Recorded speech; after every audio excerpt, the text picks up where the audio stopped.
Welcome back to the Now Morning Show. Our collaboration with the Art Society of Trinidad and Tobago continues.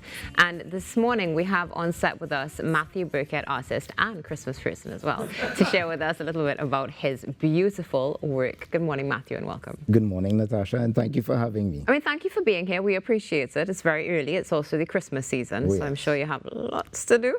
Correct. But taking out the time is something that is greatly appreciated. Your artwork, I think, left most of us breathless when we saw it for the first time. So again, thank you for that. Let's learn a little bit about you though, Matthew, as an artist. Sure. What is your journey, or what has it been? All right, where do I start? Well, I've been into art since I was a child.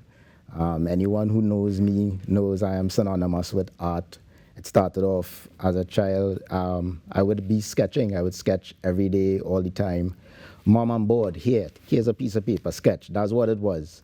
And it was just as a hobby. As I got a little older, I got into computers, and I merged that love of art with the computers. And that took me into graphic design, probably in my teens and my early adult life. And I worked in advertising for a long period of time as a graphic designer. And I put down the art, I put down the sketching for a bit. And then just before the pandemic, I decided to start a photo printing and framing business with my wife. And it's talking with my framing partners. I told them, I used to sketch when I was smaller. One of them said, no, man, you got to go by Miss Howard. Miss Howard was a former art teacher of St. Joseph's Convent. She had a small art studio in Curep. And I walked in. I had no idea what to expect. She asked me, what gives you trouble? What's hard? I said, faces. Man, I'm really bad at faces. She said, faces is what we're going to do. And it's with that tuition with Miss Howard, it reignited the passion.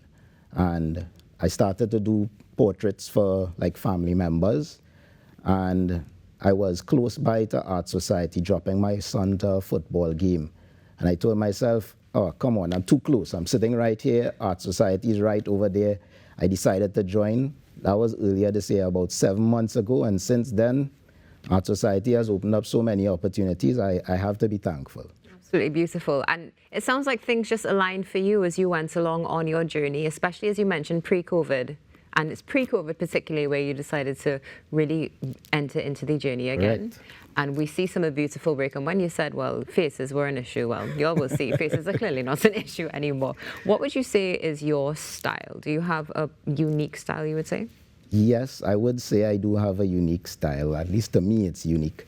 It's a mixture of realism and abstract. And the same thing that I ran from, faces, all my life. That's where Miss Howard put me to work. And then I realized, wait, I can do this. And I decided that I would stick with it. And everything that I would want to interpret, I would interpret it through portraiture. Well, so, go ahead, yes? No, go ahead. All right, so to interpret your question, yes, my style is portraiture mixed with abstract and realism elements. Well, let's speak about this one that's on screen right now. For me, this automatically screams Trini and so much more. What is the name of this? Wow, well, you are spot on. The name of this is The Emanation. And the story behind it, this was done for Art Society's Independence Day exhibition. And I wanted us to be reminded that as Trinis, we should be constantly emanating the spirit of pride to be a Trinbagonian person. I mean, coming up, there was this love for Trinidad and the songs and the music and the culture. I wanted to capture that in a painting, so that's why the red, black, and white flows from the subject. And we also see the fire. Of course, yes, you get that fiery spirit of being a Trini, correct. Now, this particular portrait here, is this from your mind or from a photo or from somebody you know? It's always a combination of both. Right? And it starts with a sketch. I do a sketch, place the eyes, place the elements where I need to go, and then I flow. Sometimes it changes as I go along, and the person looks totally different as I was going for. So it's a combination of both always. A lot of planning goes into it. And how long does it take from planning to completion? Well, good question. So the planning actually takes a very long time, sometimes 2 weeks of just planning. Oh, I like this idea today, or I like that idea tomorrow. I sketch and I paint over the sketch. But when I really settle, These things take me about 2 days to complete, 2 to 3 days. And it would be painting almost non-stop. Non-stop. Wonderful. Let's go to the second painting. This is so beautiful. Perfect use of color and so much more. So walk us through this piece. This one is called Eyes of Innocence. And once again, Art Society was the push here. They partnered with Gentle Studio, which is a new art studio and dentist facility, but they focus very much on the art as well. And it's a space for new artists to showcase new work. So their theme was about gentle concepts. So I decided to capture a child's eyes, but interpreted through warm hues and colors. So the idea here was to capture that reflection in the eye that could give you a sense of hope when you look at the painting. And this one actually sold. The exhibition opened and sold within the first day. And what medium? Oh, so yes, my medium of choice is usually oil paint on canvas. Okay. Right, this one here is a replica. This is a printed replica, not the original piece. Okay, so we can get prints of your work. Yes, sure. Wonderful. You can. All right, so let's go on to the next piece, which I think right now might be a running crowd favorite inside of here. Wow. What is the name of it, and did this take 2 days?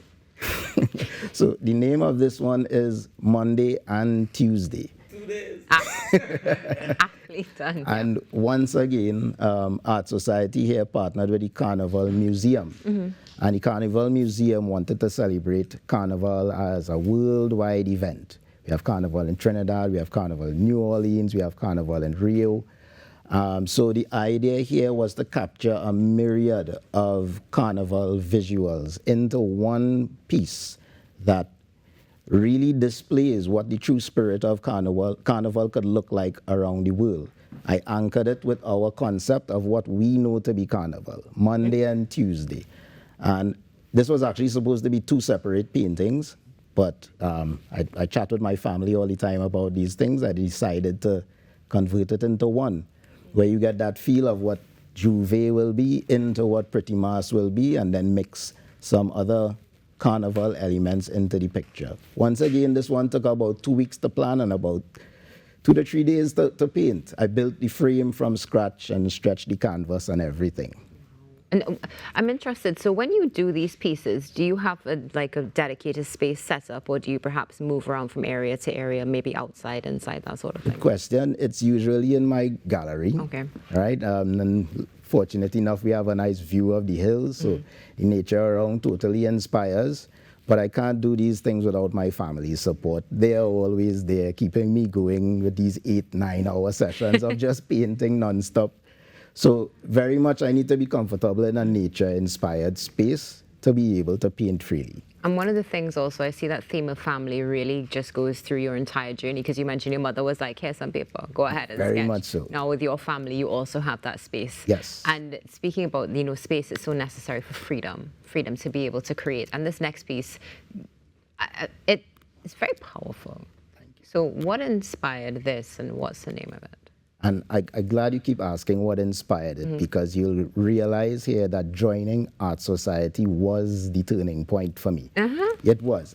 This was actually my first piece that I did with Art Society. I joined, and within 2 weeks they sent out a call for artists. This was a collaboration with Art Society and the Anti-Human Trafficking Unit. And they were putting on an exhibition to raise awareness of human trafficking, both locally and regionally. And this was an opportunity for me to think of, what do I say? What do I communicate to people? And I thought about the survivors. The exhibition actually had a slant towards the children involved in human trafficking. And I thought to myself, man, these children will have to be strong. And I wanted to be able to capture that in a painting. Try to paint a multiracial person, but a child that you could tell has been through a lot, but still has the courage to sit and stare you in your face and to show their strength, as you could see captured in the teardrop right on the child's eye. So it was an opportunity to show the real strength of the people involved in human trafficking and to bring awareness.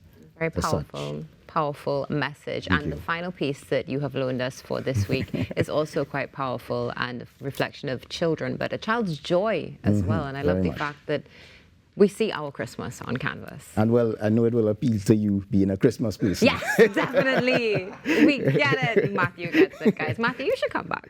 Yeah. All right, so tell us about this piece. So once again, Art Society Wow. inspired. And they have some really interesting things going on for the year. So they sent out another call for artists to be part of their Christmas catalog. Like, I didn't even know there was such a thing.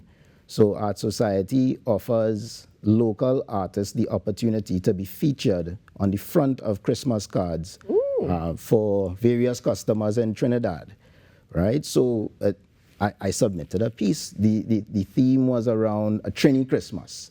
And I know I could go do pastel, fruitcake, I know I could go do parang and all that, but I wanted to find one of those missed moments that you might miss that really signifies a Trini Christmas. And I always remember and still have the family experience of decorating the tree, right? So I wanted to find a Caribbean-looking girl, she, inspired by my daughter, and to capture the warmth of that Trini home feel of decorating a tree.